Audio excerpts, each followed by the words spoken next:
초기의 정부 방침이 해체 수준의 변화를 하겠다. 그렇게 하면 되는 거예요, 그거는. 자꾸 중앙에서 이렇게 하니까 전국구 투기가 된다. 공공의 폐해라기보다는 독점 시장의 폐해에 가까운 거거든요. 그걸 어떻게 막겠어요?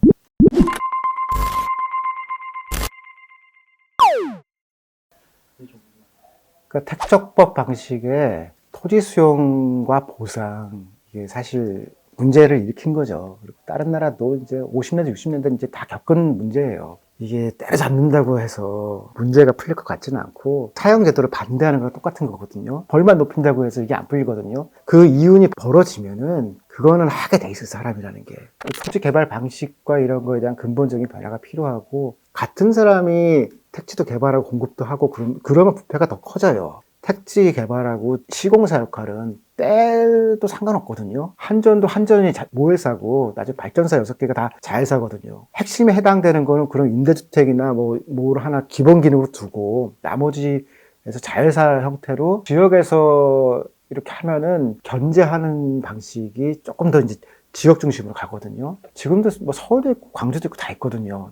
그렇게 나누고 분산시키고 서로 견제하게 하고 그렇게 가는 변화가 사실은 지금 필요한 건데, 저 너무 이상하고 생각한 게 3기 신도시를 하기로 했으니까 이게 있어야 된다. 아니, 그거는 정부 안에 임시로 본부 하나 있으면 돼요. 아니, 그게 무슨 엄청난 무슨 기술적인 일도 아니고 사실 결정하고 추진하고 집 짓고 그런 건 어차피 다 외주 주는 거거든요. 그거를 무섭다고 이 전체 몸통을 살린다고 하는 거는 꼬리가 몸통을 힘드는, 그건 너무 이상해요. 초기의 정부 방침이 해체 수준의 변화를 하겠다. 그렇게 하면 되는 거예요, 그거는. 이거는 해체하고 다시 재구성하면 적정하게 분배하면 되는 건데, 너무 이상하기도 하고, 그 청년들이 보면 이거는, 그 사이에 LH공사가 정부에 로비를 했구나라고. 그렇게 보일 거 아니에요. 아니, 초기에는 이게 세게 나왔다가 몇 주 지나게 싹 내려가는 거니까.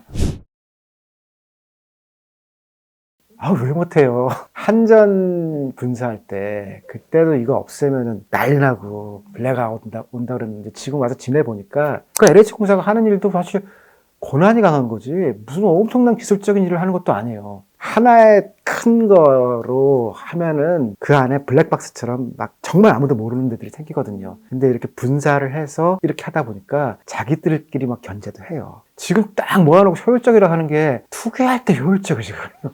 정보도 자꾸 나누고 견제를 시키면은 자기들은 몰랐다고 하잖아요. 너무 악질적인 사람은 모를 수도 있지만 흔히 피어 그룹이라고 그러잖아요. 그 동료들이 그렇게 모르지 않거든요. 견제도 하면서 제도가 실패하는 것들을 줄여야지. 내부 투기를 하기 좋은 거는 경계선을 정확히 알면은 경계선 바로 밖에 있는 게 수익률이 제일 좋아요. 이 안으로 들어가서 수용됐을 때 그거는 이제 쪼개기 같은 거 해서 막 높이기 전에는 충분한 보상이 안 되고, 길, 도로 건너편, 이 나오는 출구 옆에 그런 데는 10배씩 남죠. 근데 이거는 이 지역에 될 거다라는 것만 알아서는 안 되고 도면을 봐야 되는 거거든요. 그걸 어떻게 막겠어요? 그것도 한 가지 방법인데, 정부 기구를 바꾸는 것은 난이도가 좀 있어요. 정부 안에 어떤 기능을 관할하겠다라는 건 쉽지만 청을 하나 만드는 사회적 논의가 훨씬 더 커지거든요. 아니, LH공사도 하나 처리 못하는 사람들이 정부 부처를 무슨 실력으로 만들어요? 아니, 당장 이 택지 개발이랑 주택하고 이 정도는 누가 봐도 경쟁하는 회사로 가도 이거는 선택의 문제거든요. 합치면은 효율적이나 부패하고 나누면은 좀 삐그덕삐그덕거리지는 견제가 있고, 그래서 이건 진짜 엄마 좋아 아빠 좋아 같은 건데, 여기 문제가 생겼으면은 그럼 SH공사는 이름을 없애야 되지라는 게 사회적 정의라고 생각해요. 그 정도로 지금 나라가 뒤집힐 정도 큰일이 생겼는데도 손을 못 본다 그러면은, 그러면 좀 힘들어도 투기부터 해놓고 돈을 확보를 하고 미안하다고 하면은 좋겠네. 그리고 정부가 하는 얘기는 지금 그 얘기하냐. 이렇게 컨닝해도 안 걸리면 되고, 걸려도 나는 반장이야. 그리고 빠져나가라는 얘기 아니야. 그거에 비하면 이거는 난이도가 쉬운 거거든요. 정부 전체 이 크기 변동이 아니라 있는 것들을 분할시키고 방향을 정하는 거니까 그 정도로 열심히 하는 사람들이면 남북 통일도 하겠죠. 그거는 2009년인가요? 합칠 때부터 그렇게 얘기를 했어요. 지역별로 나눠서 가야지. 자꾸 중앙에서 이렇게 하니까 전국구 투기가 된다. 지역에서는 조금 더 외지인이 온다, 안 온다, 이런 걸 좀 더 잘 알 수 있거든요. 등기를 뛸 때 전산으로 다 뽑잖아요. 근데 지금도 이 토지나 이런 거 옮길 때는 해당 지역에 가야 돼요.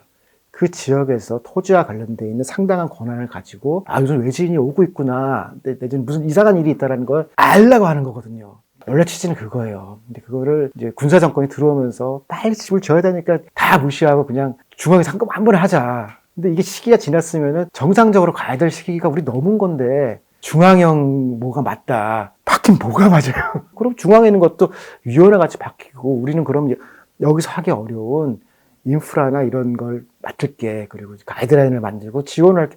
이 조정을 했어야 되는데 지금도 아무것도 못한 거 아니에요. 그리고 지금 이 정권이 넘어가 생겼는데도 불구하고 LH 공사는 그냥 두는 게 더 효율적이다. 효율적이면 프랑스나 독일에 그렇게 돕겠죠. 일본도 중앙정부의 관료가 부패했다고 맨날 그러잖아요. 그런 일본도 이렇게는 안 해요. 그래서 일본 자민당 정부에서도 이거는 문제가 있다라고 이미 전환한 제도거든요. 그거를 지금 21세기에 끌고 와서 우리가 국민 여러분 집을 주겠습니다. 그렇게 줄 수 있는 나라는 없어요. 그리고 저도 공적인 거와 사회적인 거 중요하다고 생각하지만 이 방식은 안 돌아가는 방식이에요. 모든 독점 시점이 이 완전 경제로 넘어갈 때 한 번씩 겪는 충격이에요. 집을 만들려면은 그러면은 최소한 칸막이를 해서라도 그럼 원가는 일정하게 공개하려고 하는 자만이 이 시장에 들어올 수 있다. 이 위아래는 룰로 정하면 되잖아요. 지금도 정부에 납품하는 데들 있잖아요. 그거는 여러 기준을 놓거든요. 순수 경쟁하는 사람들은 마음대로 되지만 토지라는 공공재를 활용해서 집을 지으려고 하는 자는 정부 납품하는 것처럼 이런 기준을 지키도록 하고 그다음에 너무 비싸면 사람들이 결국은 못 살 거 아니에요. 그런데도 불구하고 올라간다. 그런 일부는 맨하탄처럼 되겠죠. 비싸다는 게 중요한 게 아니고 비싼 뒤에 순증분이 얼마큼이냐가 사실 투기를 만드는 거 아니에요. 비싸도 너무 비싸지면 저거는 안 올라갈 것 같아라고 그러면은 그 집이 필요한 사람만 사게 되는 거거든요. 그리고 그렇게 해서 움직이면서 이렇게 짜투리탕을 활용해서 이거는 한 동짜리지만 여러분들한테 우리가 7천만 원에 줄게요라고 하면은 또 많은 사람이 올 거 아니에요. 그런 창의적인 일들이 벌어지는 과정을 우리가 전환을 해야 되는데 지금 우리는 정부 독점에서 택지는 다 정부만 만지는 거다. 정상적인 시장으로 전환하는 거를 지금 두려워하는 거거든요. 근데 이렇게 해가지고 그럼 국민의 80%에 90%가 집을 가질 수 있다라고 하면 저도 그러면은 자, 소셜 하우징을 해서 가자라고 할 텐데 80년대 이후로 지금까지 된 적이 없어요. 이런 식으로 하면은 저 살아있을 동안에도 우리나라의 주택보급률은 55에서 60%일 거예요. 안 바뀐다니까 이거는. 공공의 폐해라기보다는 독점 시장의 폐해에 가까운 거거든요. 룰을 강화시키고 그다음 시장 참여자에 대해서 좀 더 정확하게 하고 제도들을 시민들이 이제 합의해서 만들고 그러다 보면은 이게 서로 경쟁자가 많아지면서 어느 정도는 수렴하게 되거든요.